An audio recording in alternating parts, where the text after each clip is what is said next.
Assalamualaikum. Waalaikumsalam. Silakan duduk ya. Ya, Hai Kiel, selamat pagi Kiel. selamat pagi Kak. Selamat datang ya. Gimana kabarmu hari ini? Lumayan Kak, jujur agak gugup juga, soalnya ini baru pertama kali aku sering kayak gini. Itu wajar banget sih di Kiel. Di sini tempat yang aman ya. Kamu mau cerita apapun pasti akan terjaga karena di sini ada asas-asasnya ya. Dan kamu bisa cerita apapun tanpa dihakimi. Anggap aja kita ini lagi ngobrol santai gitu ya Kiel. Oke Kak, aku coba relax. Nah, kamu boleh mulai cerita hal yang belakangan ini paling bikin kamu gak nyaman atau kepikiran gitu. Aku tuh sering ngerasa gugup banget kalau ngomong di depan orang, di depan umum, apalagi kalau harus presentasi di kelas, kenalan sama orang baru, rasanya kayak panik, takut, kayak susah napas, bahkan kadang-kadang pengen kabur gitu Kak. Wah, kedengarannya cukup mengganggu ya. Kamu ingat gak kapan mulai merasa kayak gitu, mulai hal yang kayak gitu? Kayaknya sejak awal masuk kuliah, tapi makin kesini makin parah gitu Kak. Dulu aku masih bisa maksa maju, ayo maju gitu. Sekarang rasanya berat banget, dada sesak, kepala dingin, dan kepala suka blank. Oke. Dari ceritamu, aku lihat kamu punya gejala kecemasan sosial, Gil.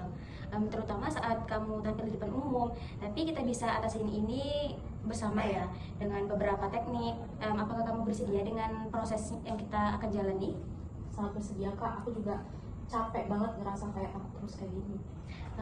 Oke, minggu lalu kamu udah mulai terbuka soal rasa takut saat berbicara di depan umum kan? Sekarang kita coba kenali isi pikiran kamu saat itu.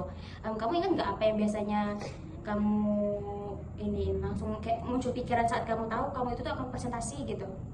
Biasanya aku langsung mikir, pasti aku bakal gugup kalau ngomong di depan umum, dilihatin sama orang-orang.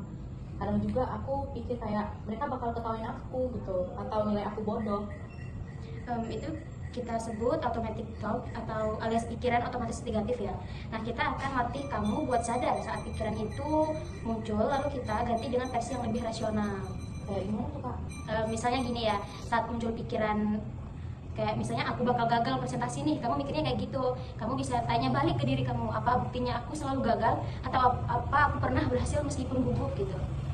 Iya sih, aku pernah berhasil waktu latihan dulu, jadi nggak selalu gagal juga. Nah itu dia, dari situ kita bisa ubah pikiran jadi lebih seimbang. Kayak contohnya itu, aku mungkin gugup tapi aku sudah latihan dan itu bisa membantu diri kamu. Wah, masuk akal juga ya. Kayaknya selama ini aku terlalu percaya sama pikiran negatif sendiri.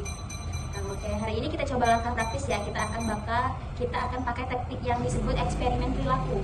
Kamu akan diuji kebenaran pikiranmu lewat tindakan secara langsung. Maksudnya aku harus presentasi gitu Kak?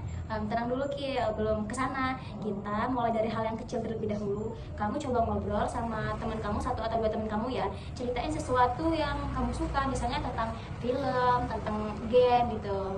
Oke, itu masih bisa aku coba. Bagus Ki ya. Setelah ngobrol nanti catat 3 hal ya. Yang pertama itu tuh ada pikiran negatif sebelum kamu ngobrol. Yang kedua, apa yang sebenarnya terjadi. Dan yang ketiga itu ada perasaanmu setelah selesai ngobrol sama temanmu itu. Siap Kak, aku coba minggu ini. Oke. Gil, gimana eksperimen kamu minggu ini? Kak, aku berhasil ngobrol sama temen, ceritain film yang aku tonton. Awalnya deg-degan, tapi ternyata mereka malah enjoy. Aku jadi makin lancar ceritanya. Wah, hebat banget. Apa yang kamu pelajari dari situ, Gil? Ternyata ketakutan gak kejadian. Mereka nggak ngejudge aku, malah dengerin dengan antusias. Itulah tujuan eksperimen perilaku. Itu melatih otak kita untuk sadar bahwa pikiran negatif kita itu tuh sering tidak sesuai dengan realitanya. Iya Kak, dulu aku selalu mikir bakal malu, padahal kenyataan bisa baik-baik aja.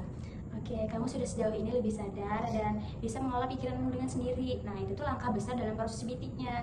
Nah, sekarang kamu udah lebih percaya diri, Kil. Saatnya kita bahas strategi jangka panjangnya. Kayak misalnya tuh, kalau suatu hari kamu mulai merasa cemas atau merasa logis, apa yang akan kamu lakukan? Aku akan kenal pikiran negatifnya, tulis dan ubah jadi pikiran yang lebih realistis. keren. Itu namanya relapsi prevention plan. Kamu yang harus sempurna tapi kamu udah punya alat untuk bangkit saat kecemasan terulang lagi. Makasih banget Kak. Aku gak nyangka bisa sampai sejauh ini. Dulu aku pikir aku lemah. Justru sekarang kamu tahu kamu